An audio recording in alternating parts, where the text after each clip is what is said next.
Bismillah. Ustadz, sekarang Ustadz Taufik dipercaya sebagai Ketua Umum Robitoh Alawiyah, dan seringkali Ustadz menyebut sebagai khuddam. Kenapa disebut khuddam, Ustadz? Sebenarnya khidmat. Khidmat itu adalah satu sikap ubudiyah, penghambaan seorang hamba. Penghambaan ada yang sifatnya kepada Tuhan melalui ibadah kepada Allah Subhanahu wa taala, patuh kepada Allah Subhanahu wa taala. Ada penghambaan kepada Allah Subhanahu wa taala melalui kita berkhidmat kepada makhluknya. Ya, berkhidmat kepada makhluknya, baik itu manusia maupun binatang, bahkan berkhidmat kepada benda-benda padat, pepohonan, batu, bumi, dan yang lainnya. Nah, kita berkhidmat itu adalah sebagai bukti ubudiyah kita kepada Allah Subhanahu wa taala. Contoh, kita berkhidmat kepada kedua orang tua. Itu bagian kita berkhidmat kepada Allah Subhanahu wa taala. Kita bersyukur kepada kedua orang tua. Itu adalah bagian syukur kita kepada Allah Subhanahu wa taala. Anishkurli wa liwalidaik. Kenapa? Karena orang tua adalah sebagai wasithah, perantara wujudnya kita, Allah yang mewujudnya kita. Perantara itu juga perlu kita hargai, harus kita hargai.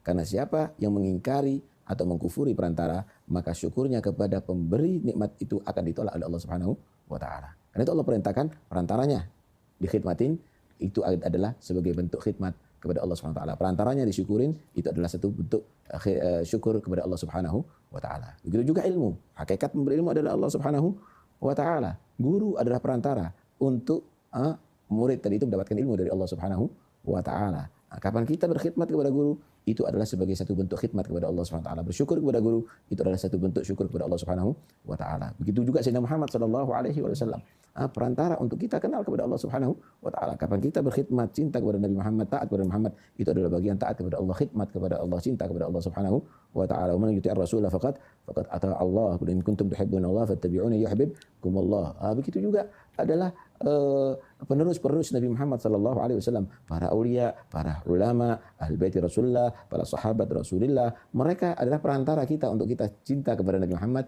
mengenal Nabi Muhammad sallallahu alaihi wasallam. Maka semuanya harus kita khidmat kepada mereka. Umatnya Nabi Muhammad juga demikian. Karena Nabi cinta kepada umatnya, karena Nabi perhatian kepada umatnya, bahkan nanti di hari kiamat beliau tidak mau masuk surga Allah kecuali bersama umatnya, maka kita berkhidmat kepada Nabi Muhammad lewat umatnya juga demikian. Alhasil, jangan dikatakan al-khadim itu pelayan yang murahan, tapi ketika dia melayani Nabi Muhammad, maka jadilah sahabat Rasulullah SAW.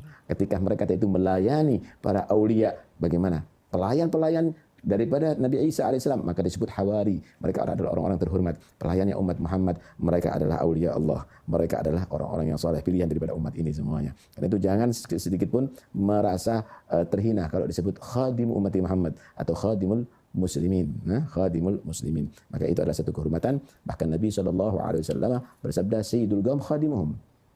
Pemimpin manusia itu adalah pelayan mereka, bukan yang dilayani oleh mereka. Justru yang dilayani oleh mereka itu adalah bukan pemimpin.